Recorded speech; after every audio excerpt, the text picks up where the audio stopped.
Hello, I'm Joseph Wronka. I'm the permanent representative to the United Nations in Geneva for the International Association of Schools of Social Work. I also teach human rights and social justice at Springfield College in the School of Social Work. And I'm here with Ben Fehsenfeld. He's a full-time volunteer for a group called the ATD, Fourth World Movement. ATD stands for All Together in Dignity.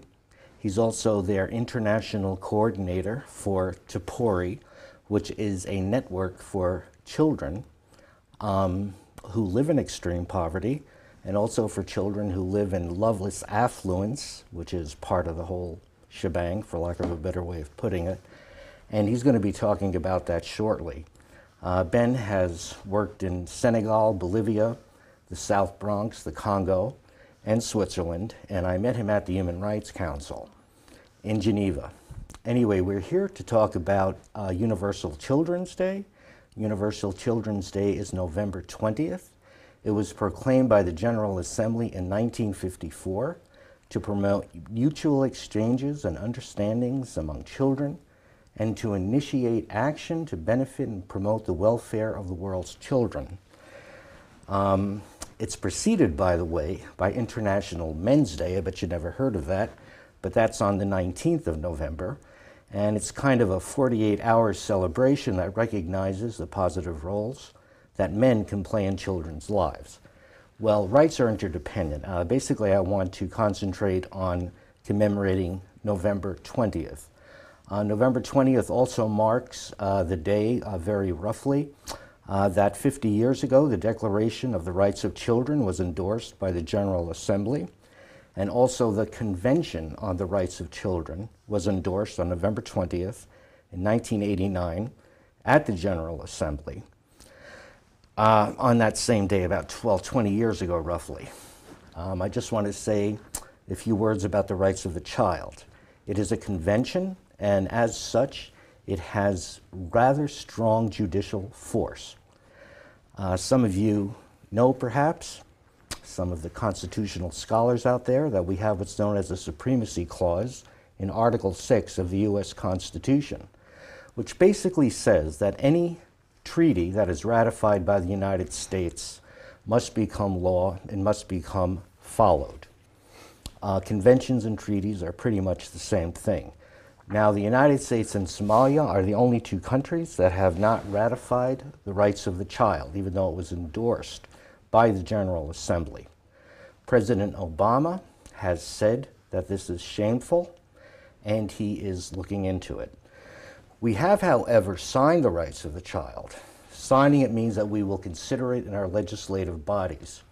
Madeleine Albright, when they signed it, quoted Pope John Paul II, kind of like the guy, our human rights pope, who said that the rights of the child reflected timeless values. Very roughly, the rights of the child speaks of the right to a highest standard of health and medical care for all children, the protection of children from abuse and neglect, the right to a standard of living adequate for the child's physical, mental, spiritual, moral, and social development, and that parents have primary responsibility for the care of children, but the state has the duty to ensure that the parents can act responsibly through material and economic means. The child must also be protected from any kind of economic and, of course, sexual exploitation, and the child has a right to leisure, play, and basically the child has a right to the same rights that an adult has: privacy, the right to a reputation, and that's the rights of the child, which Universal Children's Day represents today. Now, obviously, the United States, or maybe you don't think so, because for some reason we think the United States is best on human rights or something. We are good in some areas, but I don't want to get into that right now. Let me just say that 9% of children in the United States do live in extreme poverty, which is roughly the number of children that live below 50% of the federal poverty line. The Children's Defense Fund, a great, fantastic group, has said that 1 out of children in the United States goes to bed hungry each night or at risk of being hungry. And remember I said before that the rights of the child says that the child has a right to culture and also to appreciate his or her ethnic identity. In Massachusetts, there has been an erosion of art. It's no longer mandated in the high schools, as far as I know.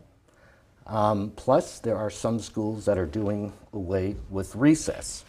So those are basically some problems. Well, I've been doing enough talking, so I would like Ben to talk about what the International Fourth World Movement is, how it came about, and what the International Fourth Movement and Tupori is doing to help children that live in extreme poverty. Or let's put it this way, to help all children and all adults, because human rights is for every person, everywhere. Mm-hmm. Here's Ben. Okay. Well, thank you very much. My happy pleasure. to be on before November 20th, the Universal Children's Day. And the international movement, ATD Fourth World, works against poverty. We fight against poverty around the world.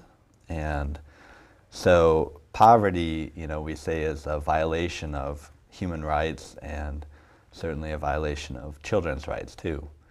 So we work with children and families to make sure that those rights are respected, all the rights that they have. And we also really try to put ourselves behind people living in poverty, because they already do take a lot of action to defend their own rights and the rights of others. And so we try to put those rights up in front of everyone, including the United Nations, including governments, and to put those actions really in the center of the debate, what people living in poverty are already doing to defend their rights and the rights of others. So that's, we work on a grassroots level, and we also try to take the ideas, the projects, the dreams of children and adults living in poverty, and to bring those to people who are making anti-poverty policy, both in the US government, in the United Nations, and in other authorities around the world. Okay, well, how did ATD, International Fourth World Movement, come about? You had a founder, Joseph Rosinski. He did something in 1987, I'm not entirely sure, but it was going on before that. How did you have one group that is basically dedicated to eradicating extreme poverty? If you could say a bit about that. Sure. Father Joseph Rosinski, who was a Catholic priest, in 1957 arrived to a camp for homeless families in the Paris region of France, and basically saw that even though they had housing, they had a roof over their heads, they didn't have a community, they didn't have a support system, and they didn't really know each other. And so he started talking with them about, what they wanted for themselves, for their families, their community, and started getting them together, basically. And so it started in France, like I said, but now it's since 1957, for over 50 years, it's grown and it's moved to other countries, United States, Western Europe, as well as countries in the South that are poorer countries in Latin America, Africa, Asia. And in 1987, the 30th anniversary of our organization, Joseph Rosinski... That was October 17th. Yes, that's correct. the International Day to Eradicate Extreme Poverty. Right. Well, this is all related. We'll be getting into Tupori soon. Go ahead. Right. So on October 17th, 1987, he brought together 100,000 people in Paris on the Plaza of Human Rights for the first day for the eradication of poverty that in 1992 the United Nations recognized as the International Day for the Eradication of Poverty. And so that's the first time that he proclaimed the message that we still repeat every year on October 17th, which is wherever men and women are condemned to live in extreme poverty, human rights are violated. To come together to ensure these rights be respected is our solemn duty. And so, that was really important for him, and it continues to be important for us at the international movement, ATD Fourth World, that rights poverty is a violation of human rights, and that even though the responsibility for human rights at the end of the day comes back to nations governments that signed the Universal Declaration of Human Rights, of which we were a major leader, right? Believe it or not. we can all defend human rights, and it's and the rights of the child as well. We can all defend it, and the responsibility, we all share part of that responsibility. All right. Let's talk a little bit more about children's rights now. And Tupori is kind of the children's arm of the International Fourth World Movement. And we were talking a bit about this before. I do know some countries like England, they literally said a children's rights document wasn't really necessary. And apparently the prime mover behind that was Poland. And Pope John Paul had a lot to do with it. And we were talking before we came here about a person that you had known who was a teacher from Poland that worked on children's rights. Do you want to talk a little bit about what he did, and that will kind of segue us into Tupori. And by the way, we will also be showing a film that the International Fourth World Movement and Tupori have done shortly, and Ben will be talking about that as well. Mm-hmm. So, gave you a couple of things to talk about here. Sure. So there was a man in Poland named Janusz Korczak who lived at the beginning of the 20th century. He was an educator, and he had an orphanage. And one of the things he did in his orphanage was he really worked with the adults who were teachers who worked with the children and with the children themselves to give children rights within the orphanage and give them really a big say in how the orphanage was run. So if there was a conflict between a student and a teacher, for instance, to resolve the conflict, they'd go in front of a children's court.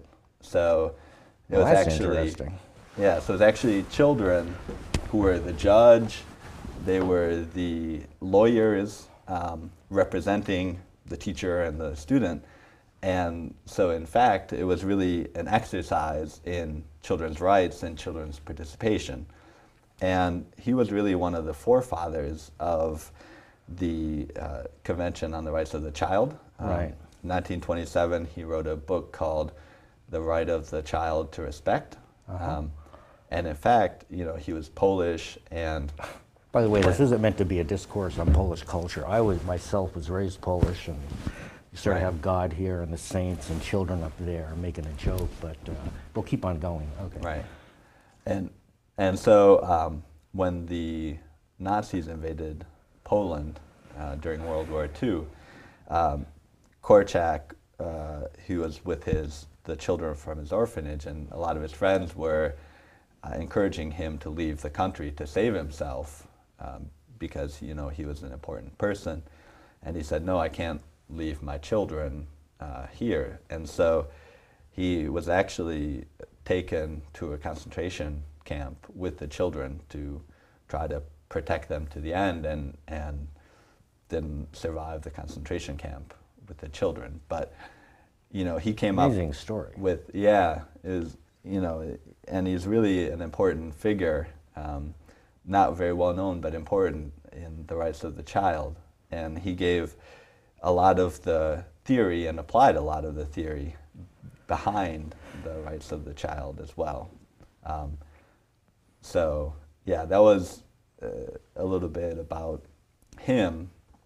And now, TAPORI, which, as you say, it's a children's branch of ATD Fourth World Movement. Yeah. Before we get into PORI, I just want to say a few things why the United States has not ratified the rights of the child. Do you want to talk about that a little bit? I also know somewhat about that. Maybe we could just talk about that, because the president has said it's shameful and he wants to look into this. And by the way, Somalia is the only other country that has not ratified it. And every indication is they'll ratify it in the summer. Mm-hmm. Maybe we could tell our viewers that, because at the end, maybe we could talk a little bit about what people can do to help the United States ratify it, so we're not shamed like we are. And it also can help change our values, maybe make things better. I'm wondering if you wanted to say a few words about that. And I know a few things too, but whatever. And then we'll get into PORI. Right.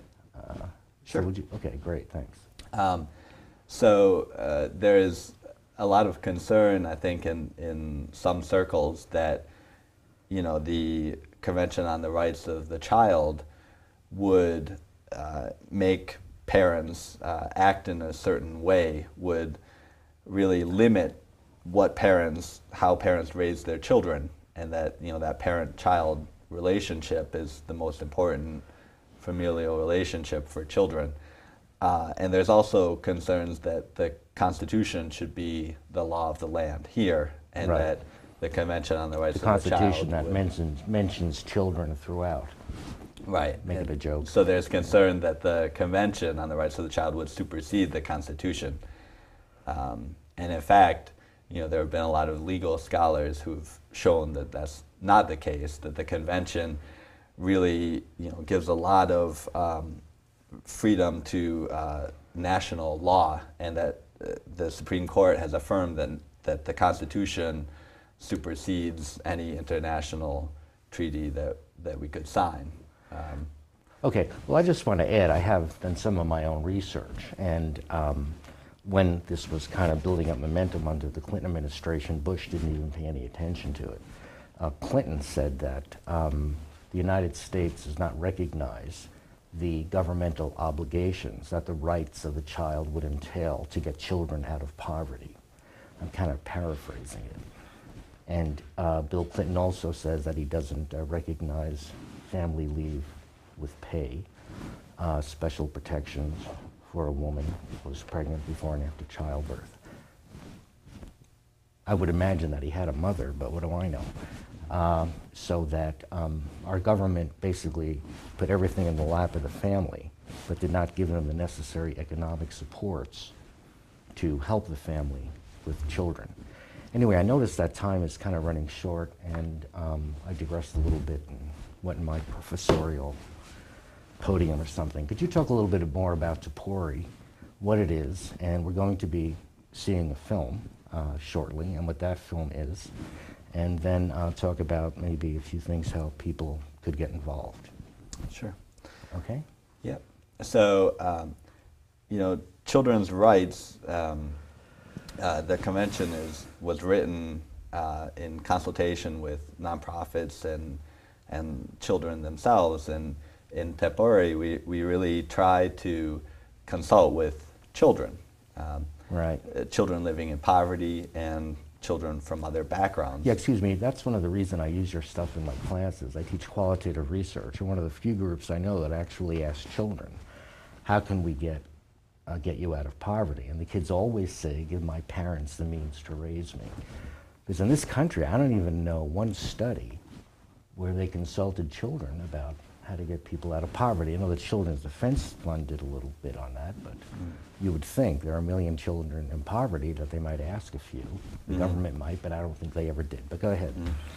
Right, so I mean that's the basic idea is, when a child doesn't have enough to eat, when a child doesn't have any friends, when a child can't go to school, that children oftentimes are the first ones who are aware of the problem of their neighbor, of their friend who's also a child, and that they have a lot to say, and they do a lot to make sure that other children have the same chances that they do have the same chances that all children should have. So, there are groups of children who get together to read our Tappery newsletter, for instance. Yeah, it's a great newsletter, yeah. And to do activities based on that and adapt that to their local context and their group. So, for instance, in the Democratic Republic of Congo, where you had worked for some time, go ahead. Right, there are Tappery groups who are very active, and it's a country that really has a lot of economic problems, and so there was a child in one of the Tappery groups, Ephraim, and Ephraim couldn't go to school because his family couldn't pay the school fees, and so every day he saw his friends going to school, and he couldn't go. And so his friends decided this isn't right, that we go to school and Ephraim can't. So they did some odd jobs, they asked their parents for a little bit of money. They raised enough money to send Ephraim to school, to pay for a year of his schooling. And then even when he got to school, he was a couple years behind his classmates. And so his friends organized themselves to help him with his homework after school. And so when you talk about the right to education, there's a great example of children knowing how important it is just from their instinct and taking concrete action to make sure that another child can access his right to education. So that's one example from Africa. In the United States, we know a girl, Germaine, who she had to leave school at 12 years old because her grandmother was very sick, and her mother, to make ends meet to support the family, she couldn't stay home and take care of the grandmother. They didn't have enough money to pay someone else to take care of the grandmother. So Germaine had to leave school at 12 years old. In the United States. In the United States. She chose to leave school because... That was in New Orleans, the Mississippi River Delta? Yeah, yeah. New Orleans. Poor, and yes. She chose to leave school to take care of her grandmother. And, obviously this isn't legal. It's mandatory for children to go to school. As it should be, yeah. Right, and but because of the economic necessities of her family, she had to make that impossible choice.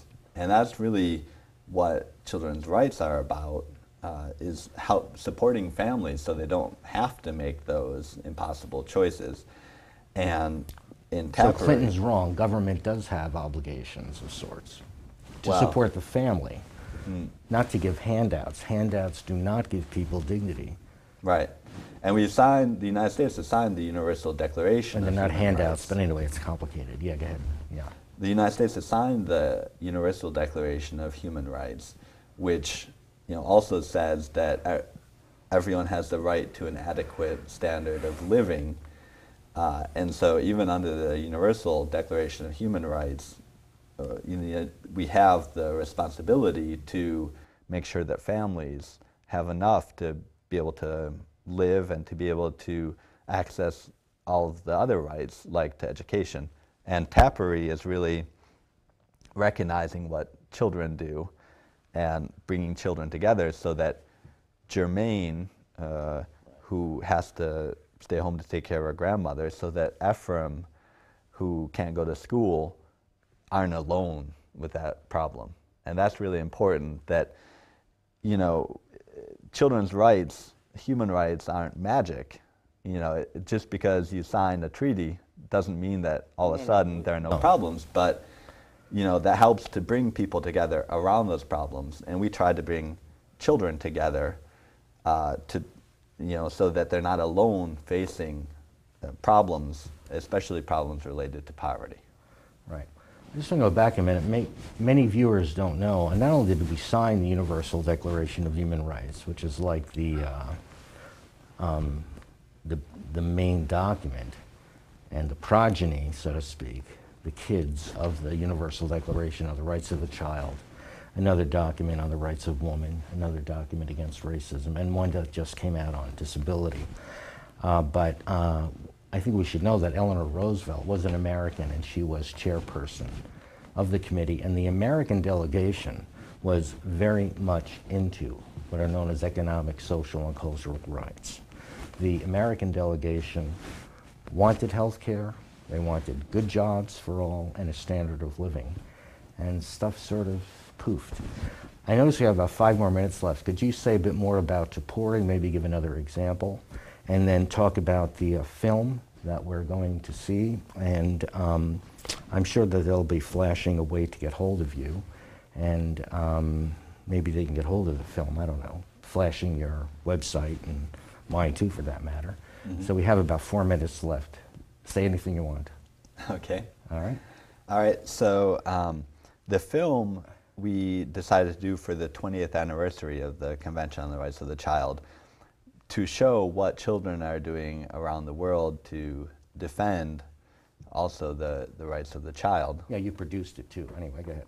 All right. Yeah, and so, you know, that's really, in the United States, it's very important, I would say, to raise awareness about the Convention on the Rights of the Child, because, you know, it's not only a problem in Africa and Latin America that children are living in poverty, but, you know, it's a huge problem here. And one example that we know of is a girl in New York who lives in a very violent neighborhood where there are sometimes shootings, and so when she goes home after school, she can't go outside because it's too dangerous, she's afraid.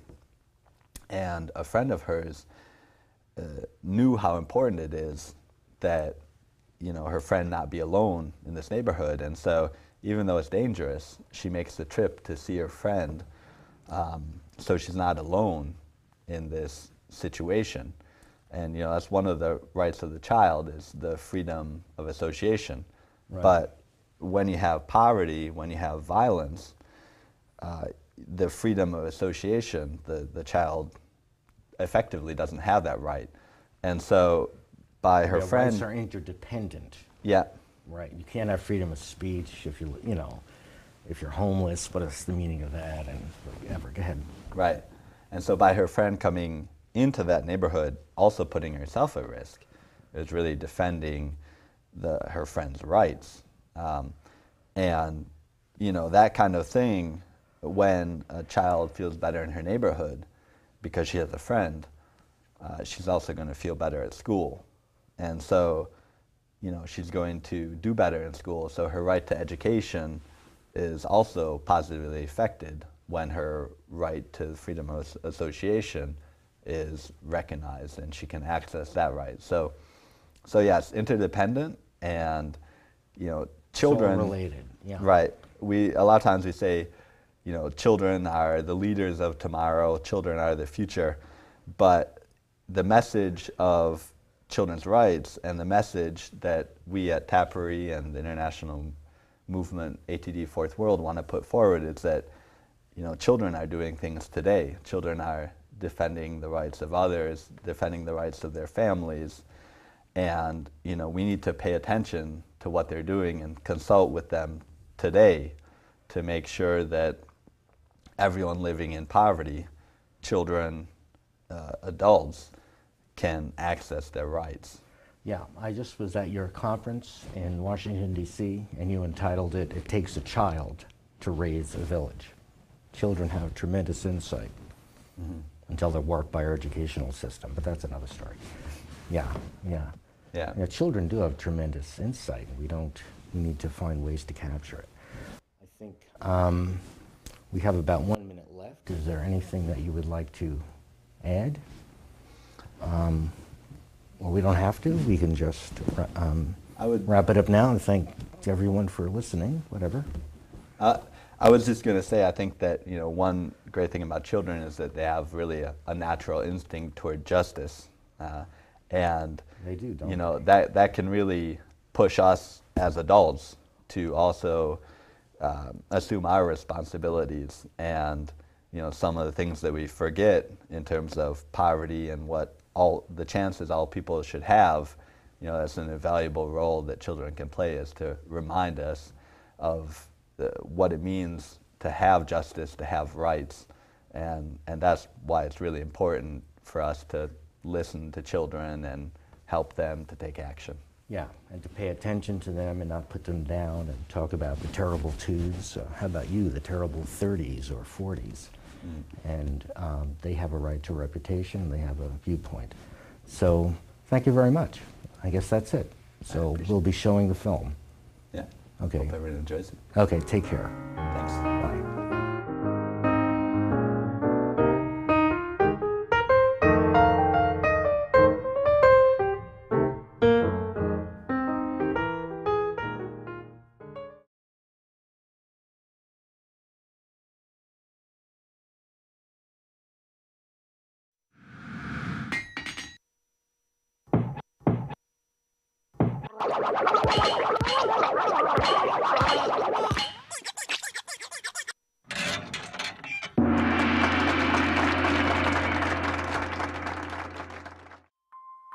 When we learn to get to know each other, we're not scared anymore.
Our parents are crushed by life, so we try to help lighten their load by helping out with the chores.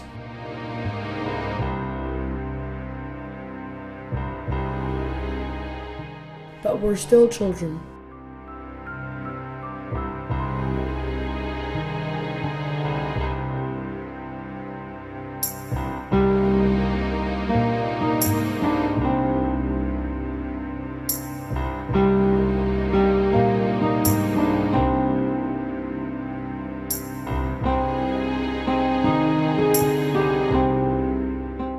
All children should be respected the same way as we are.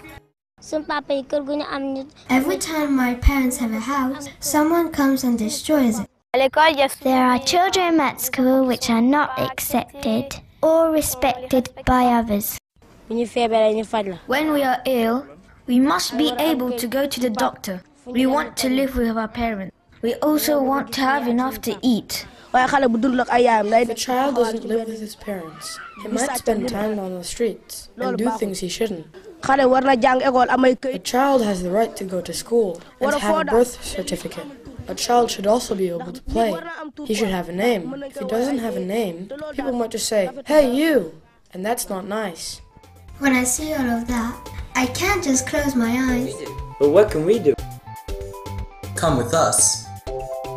Let's make the world a better place. It's a great idea to go and see what the other kids do to change things. Do you think we can go anywhere? Sure, no problem. This is a very special train. It'll take us all around the world.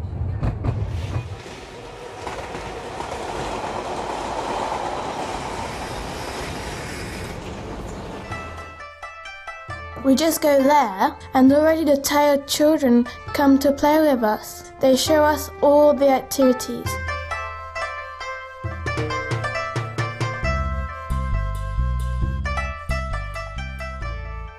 Tappery is very important for them. Tappery is an international children network. We want all children to have the same chances. We get in touch through the Tappery newsletter. and Tappery mini-books that tell the true stories of children living in poverty. We're all together Through international campaigns and through the website. We said no to poverty. and discrimination all over the world. They help their parents by doing chores around the house. I help to cook the rice and wash the dishes. I like to help my mother to clean the house. I help to sell flowers. I take care of my little sister. I help my grandmother sell fish. It's very important to help our parents. That way they'll be happier and they'll live longer. Great! All our new Thai friends got on the friendship train with us. Hello, Sawati. Are you sure everybody's here? Yeah, I think so. I really wanted to go with them, but I still have lottery tickets to sell. If I don't sell them, I won't have anything to eat tonight. Will they come back again?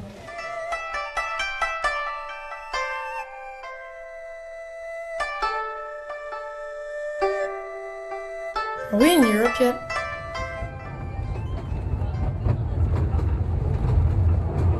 The mountains are so high.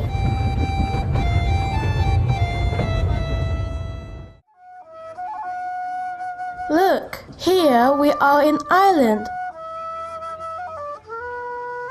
We were invited for the World Day to overcome extreme poverty. Mothers, fathers, teenagers, and even children participated. Everybody was treated the same. I want particularly to welcome the communities where people are living and struggling against poverty. This day is your day, and you're very welcome here today.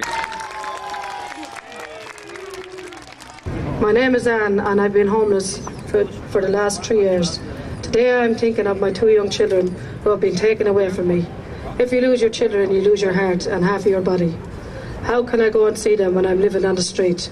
I learned to read and write on my own. When they brought me to court for my children, I didn't understand what they had to say. I would have needed an interpreter because of the big words. If I had known how to read and write better, I mightn't have lost my children. Society has condemned us and we suffer in silence. Things won't change unless we stand up together and bring our voices out. And today you give us a chance to say what we want to say publicly. We would like to show you our silhouette and other silhouettes from all over the world. When you meet someone for the first time, you see what she looks like. Maybe you think that she's mean or badly dressed. But if you want to get to know her, you have to find out what she has in her heart. That's why we drew our silhouettes and wrote what we had in our hearts so that the world would be a better place for everyone. People in poverty don't only need a home or a job, they need a life to live. They need love and care. Our school is unique because we are over 27 nationalities. A lot of children down for then we have a buddy system, which we wear this hat, and we go along and play with them. We come to them if they don't come to us.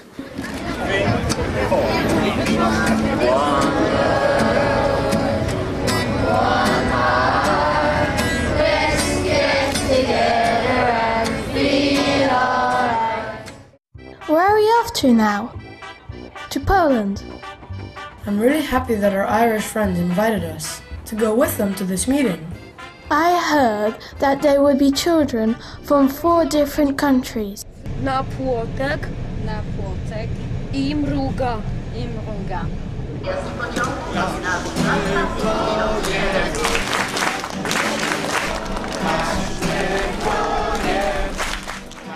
The children played together and learned a lot from each other.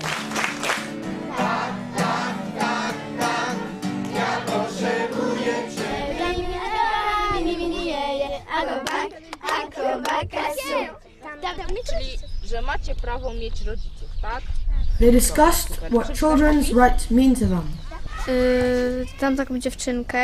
I know a girl. Her mother works a lot and she can't always go to school. She goes for 1 month, then she doesn't go the next month. Dans ma classe, je me fais souvent juger. The other children in my class judge me.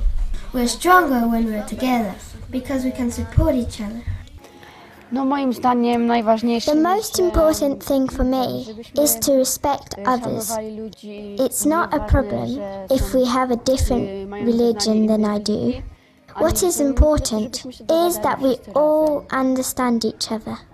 We are all the same and all equal. You can only be happy when you are with others. And I find, he's oozed with confidence during this week. You know, everything he's doing or saying. And I find one of the children who kept their eyes down all the time, wouldn't even look up and didn't participate in anything. And I find now she's up there now, she's even smiling now. Est-ce qu'on a appris quelque chose des enfants? Did I learn anything from the children? They have an extraordinary capacity to meet others with a lot of spontaneity and with less trouble than adults have. The children presented a message to the children's right defender.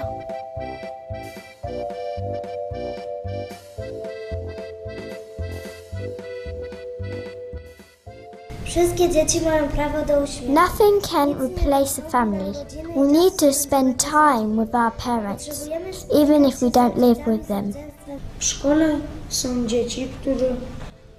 At school, children who can't say what they think feel left out. It's important to go to school to know lots of words and be able to answer other people's questions.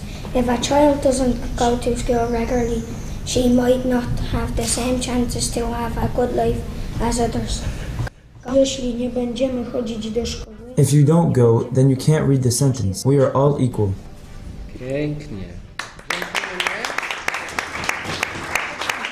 We need these kinds of messages. Adults often talk about children's rights, but they don't talk about them enough with children. Hi there, cześć. Come with us. That meeting was great. I really wanted to get on the train, but I had to look after my little brother. My mum had nobody else to help her, and she had to take the baby to hospital. Anyway, I didn't know any of the other kids.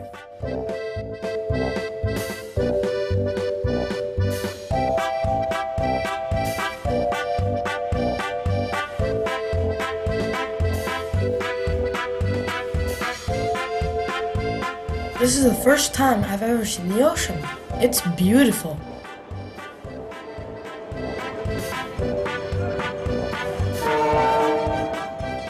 That's South America over there, and the mountains there. That's Peru.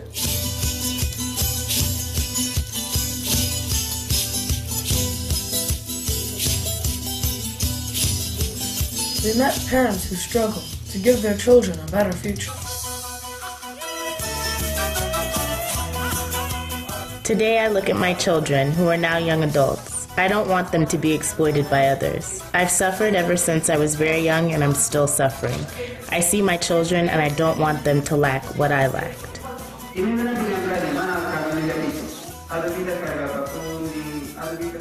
I do all kinds of work, not only carrying bricks, but also making them. I do lots of different jobs to defend my children and sign them up for school. Yo empecé a participar por mis hijos. I started participating because I saw that my children came to Tapery and to the street library.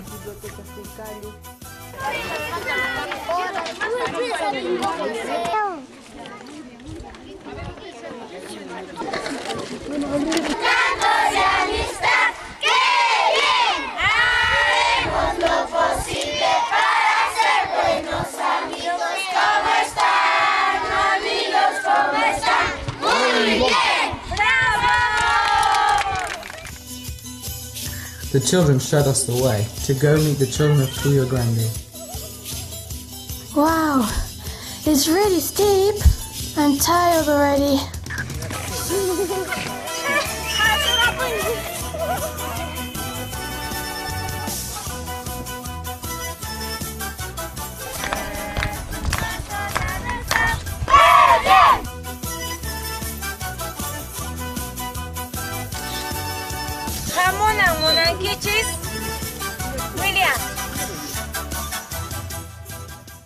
I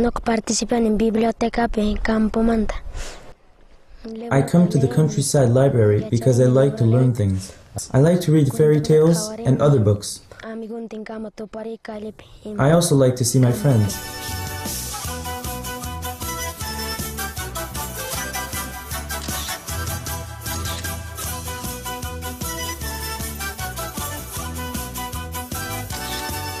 Pues a mí me gusta mucho venir a las bibliotecas porque yo puedo aprender mucho con estas familias. Take part in the countryside library because I learn a lot from the families. Every day they struggle for their children. The children also teach me a lot, partly through their kindness. They also surprise me how they have so many responsibilities already at so young an age. That's something that really motivates me to come here. Just like in Ireland, we took part in the World Day to overcome extreme poverty.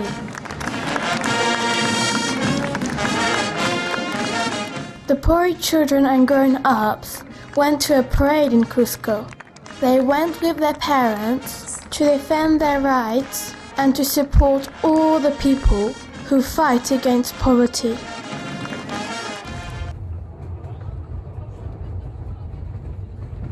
Hola. Come on, I saved some seats here. I ran and ran, but I still had a long way to go to carry water for my family. It's always the same story. Who's gonna tell them why I'm late?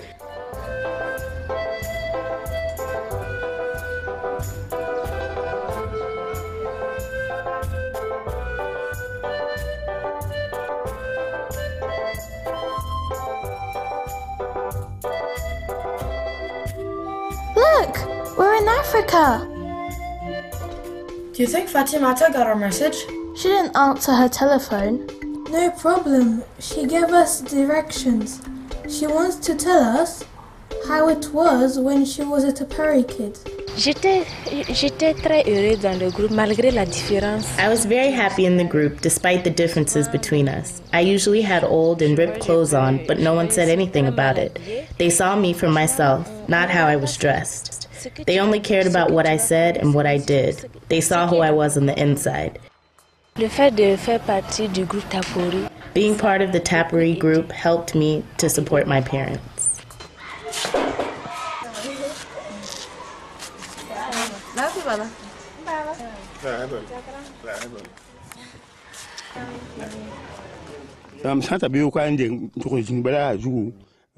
I used to go out very early and sit down by the dam. If somebody gave me something, I gave it to my children so they could go to school. I told the children, your father and mother are blind. If you work hard in school and fate smiles upon us, when we're not here anymore, you will still have a good future. When my children were in primary school, it was hard for me to find enough to eat. When I didn't have enough money to give them, I gave them red millet when they came home from school, and I encouraged them to stay strong. I would collect some pebbles, and I would teach them to count to 10, even to 100 in French. I also taught them how to answer certain questions at school. The thing my parents taught me the most is their courage. That courage pushed me to go to school and to move forward, to study and to become what I am today. In 1999, I was invited to the International Children's Forum that was organized in Geneva, Switzerland. She left us the video of the Children's Forum. Fatimata was really touched to hear the stories of other children who live in poverty like her. That's what gave her the courage to read her own message. Sans la famille, on ne peut pas vivre. We can't live or grow up well without a family. Friendship allows us to be happy, even if we are poor, even if we don't have enough to eat. Je veux dire que le plus important pour moi, c'est d'avoir un papa et une maman. I want to say that the most important thing is to have a mum and dad. Even if the foster family is nice, they can't replace your parents. I was separated from my mum and it's hard. It hurts when that happens and you feel ashamed. Il faut tout faire pour que les enfants vivent avec leurs parents. We must do everything we can so that children can live with their parents. The children were welcomed by Mary Robinson, the High Commissioner of Human Rights at the United Nations. We ask the United Nations to get to know children who are in poverty and to learn from everything they do with their friends to change things. It's very important to come together so that the world changes and becomes a fairer place for everyone who suffers. Grown-ups, please help us build it.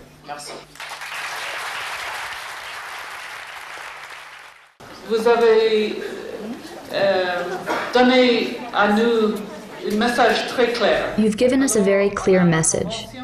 There's the Convention on the Rights of the Child, but we need to translate it into reality, into children's lives.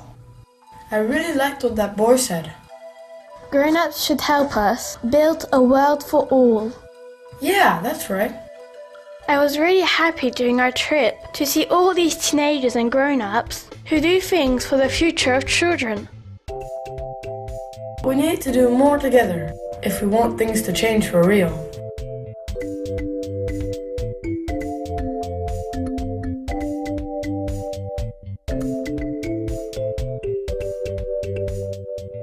Did you see what time it is? Quick, let's go find Fatimata at the Festival of Learning.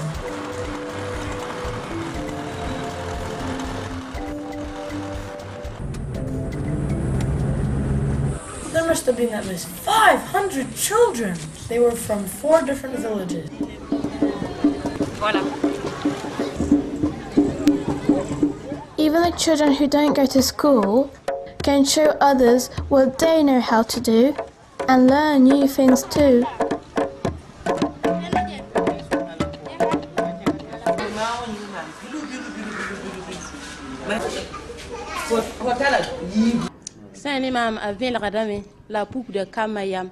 It's clear that this activity opens up children's intelligence. That means that those children who were ashamed before aren't ashamed anymore. Now they dare to be with the others. It's good to be together, that's what I like.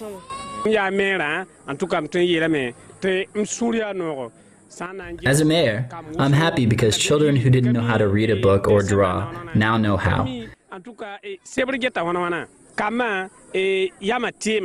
They learn things that have changed them.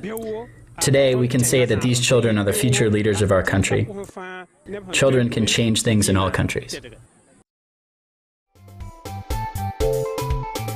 Where are we off to now? To the Democratic Republic of Congo. Those kids are tired of war, but they sure don't wait to grow up to do things. And there are no small actions when we're 100,000 doing them.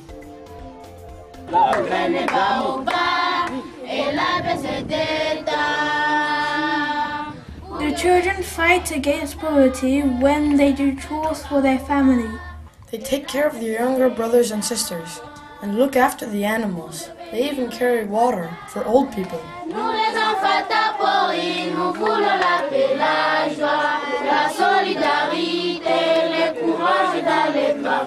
When they start cleaning out of the public fountains, the parents say, "That's not your job, we should do that." And when they bring their shovels and take over. That encourages the parents to make peace between themselves and to work together.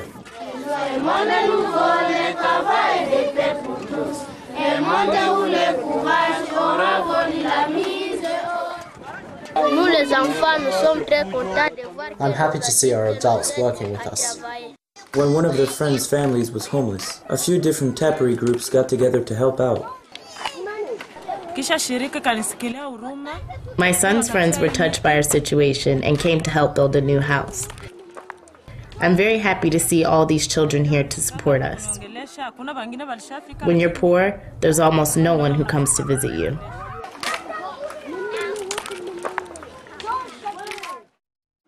Like a lot of other children, they like to receive the Taperi newsletter and to hear from other children around the world, even if their life is still difficult.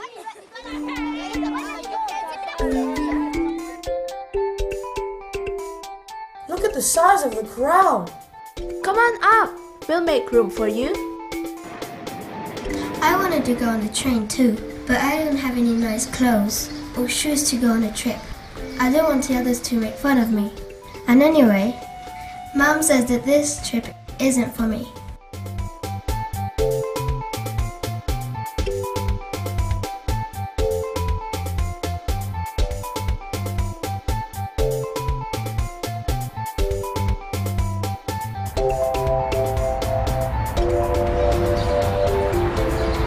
Somebody's missing. Somebody's missing. Somebody's missing. Wait. Wait!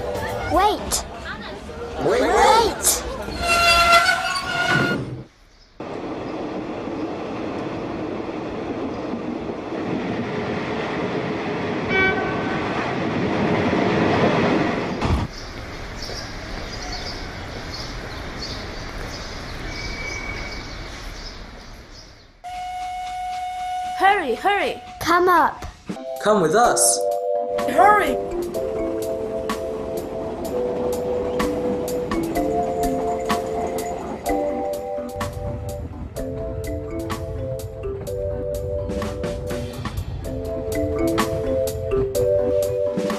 We can chase away poverty and defend the rights of all children. For that, we need everybody to come together, children and grown-ups.